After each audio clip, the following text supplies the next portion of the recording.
நம்ம எல்லாருக்குமே தெரியும், நம்ம பாட்டாளி மக்கள் கட்சி ராமதாஸ் அவர்கள், டாக்டர் ராமதாஸ் அவர்கள், அவருடைய புதல்வன் டாக்டர் அன்புமணி ராமதாஸ் அவர்கள், இவங்க எப்பவுமே பார்த்தீங்கன்னா இளைஞர்களுக்கு கெடுதல் செய்கிற மாதிரியான, தீங்கு செய்கிற மாதிரியான, அவர்களின் பாதையை தவறான வழியில் காட்டக்கூடிய படங்களாக இருந்தால் உடனே எதிர்ப்பு தெரிவிப்பாங்க.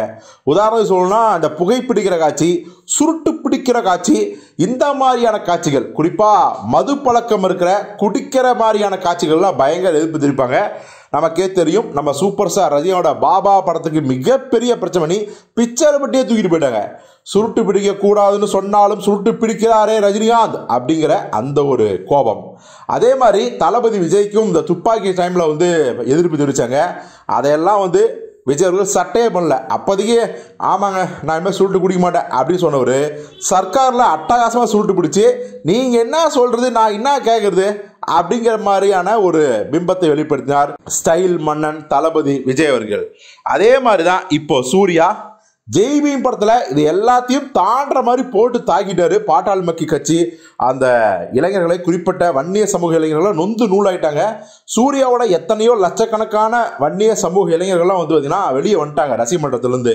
ஸோ அந்த அளவுக்கு ஜெய்பீமில் இல்லாத ஒரு விஷயத்தை சொல்லி எங்களை தாக்கியிருந்தாரு. நாங்கள் அந்த மக்களுக்கு இருள மக்களுக்கு நல்லதாக செஞ்சோம், ஆனால் எங்களை தப்பாக சித்தரிச்சிட்டாங்க சூர்யா அப்படின்னு சொல்லி பயங்கரமான போர் போச்சு. அன்புமணி அறிக்கை விட சூர்யாவுக்கு பதிலடி தர இப்படியே போச்சு. இதன் விளைவாக சூர்யா படங்கள் வரும்போதெல்லாம் வன்னிய சமூக இளைஞர்கள்லாம் அந்த படத்தை ஹேட் பண்ணுவாங்க, பயங்கரமாக நெகட்டிவ் ட்ரோல் கிளப்புவாங்க. ஆனால் சூர்யா அதற்கெல்லாம் அசந்த மாதிரி தெரியவில்லை. ஏனென்றால் இப்போ அவருடைய ஆர்ஜே பாலாஜி டைரக்ஷன்ல நடிச்சிருக்க கருப்பு படத்தோட டீசர் காலை 10 மணிக்கு ரிலீஸ் ஆகுது இல்லையா, அந்த டீசர் லுக் போஸ்டர்லயே பாருங்க, கருப்பு சட்டை, கருப்பு வேட்டி எல்லாம் ஓகே, ஆனா வாயில சுருட்டு, புகை வர்ற மாதிரியான ஒரு சிரிட்டு, அட்டகாசமான ஒரு சிரிப்பு, இலக்காரமான ஒரு சிரிப்பு, இதோட சூர்யா வருகிறார். அப்ப என்ன அர்த்தம்?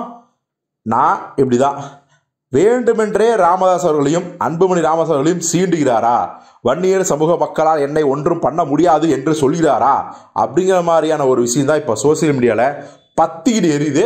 ஸோ இது குறித்து நீங்கள் என்ன நினைக்கிறீங்க? இல்லை சூர்யா அவர்கள் யதார்த்தமாக இந்த சுருட்டு வச்சாரா, இல்லை பிளான் பண்ணி அவங்கள வெறுப்பேற்றுன்னு வச்சாரா அப்படிங்கிற உங்கள் கருத்து என்னங்கிறத கமெண்ட்ல சொல்லுங்கள்.